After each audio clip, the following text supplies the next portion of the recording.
Well, today is a bit of a depressing day. I was hoping it was going to be a better start to the season, but unfortunately I don't know whether anyone local has heard, but there's been a bit of a pollution outbreak at one of my local nature reserves and fishing lakes, Radipole Lake.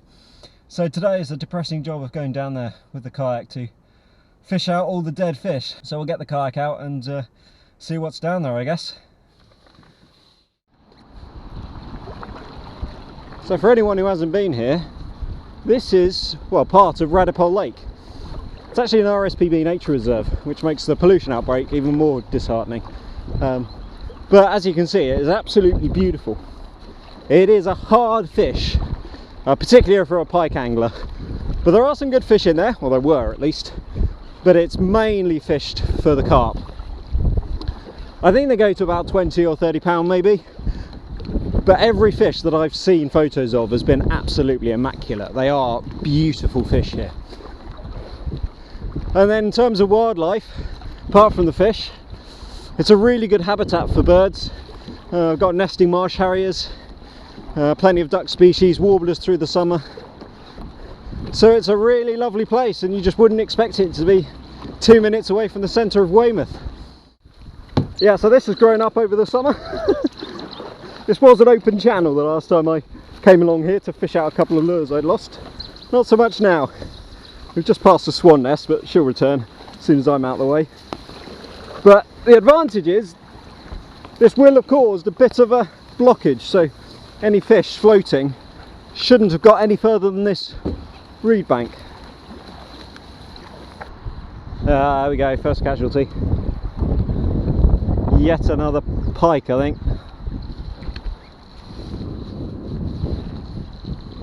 Yeah, just a little one. This is mostly what has been pulled out so far already, so the fact that even more are getting pulled off is not a good sign. They really have been hit hard. There's another floating white mass over there that I think is another pike.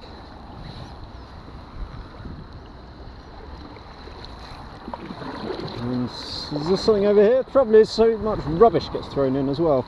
Let's have a look.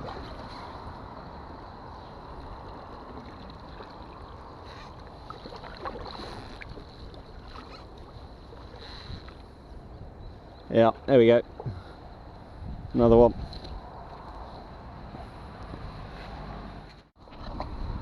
What's noticeable is how little bird life there is down here. They got a few coots and the odd duck, but usually there's shed loads of waterfowl around here. There's just so little. There's still a fair few warblers and sparrows moving around, but in terms of the water species, you know, things like the moorhens, the various species of duck that we usually get here, tufted, gadwall, that sort of thing, there's just so little. This was the area that got hit the hardest. I don't know whether you can see in the far corner that where the blue bags are, that's where the initial spillage came from. But the back of my kayak is not a pretty sight at the moment. Well, I've now moved on to the area that's normally considered part of the nature reserve section. I pulled out my first dead bird, greater black-backed gull. I think it's a greater, it might be a lesser back, but it's difficult to tell, and the colours are so faded in the legs anyway. But yeah, it's not looking good. We've already filled up one kayak load with almost all pike and one eel, so now it's a question of what's out here. This is not a fun job, and it's chucking it down with the rain occasionally as well. What a day to be alive.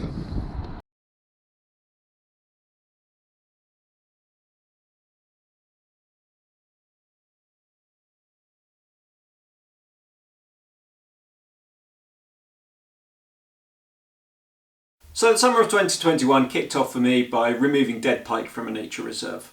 I think in the region of 60 odd fish were pulled out in the end, and the vast majority were pike. Now if you're wondering why that is, pike are particularly sensitive to things like deoxygenation and water pollution, so they were always going to be vulnerable. But also the area where the diesel entered the water was very shallow, there was very little flow, and there were no access and escape points for fish to move into other areas. So the diesel just stagnated in one particular area and just decimated it. It wasn't just the fish though, that we were pulling out a few dead birds, but also a lot of freshwater mussels, which tend to go unnoticed in this sort of thing. But when I was paddling around, there were just open shells all over the place. We're 2.5 weeks on now from when it actually happened, and there's still no word as to what actually happened to cause it. We don't know whether it was accidental or deliberate. I think investigations are still going on. But it just goes to show how dangerous something like a diesel spill can be to a nature reserve, or indeed any water. Now, if you are in a position where you're the one who causes it, it might well be totally accidental, but just tell someone about it. Phone up the Environment Agency, phone up your local water board, just tell someone about it, because the quicker that they can get on top of this and put in barriers and preventative measures, the better the wildlife will be in the end. And it's not a nice experience to kayak around a place that's meant to be designed for nature and fishing out dead species. That's it for now. Hopefully the next time that I get the kayak out, it will be in slightly happier circumstances and we can get fishing again. But until then, bye for now.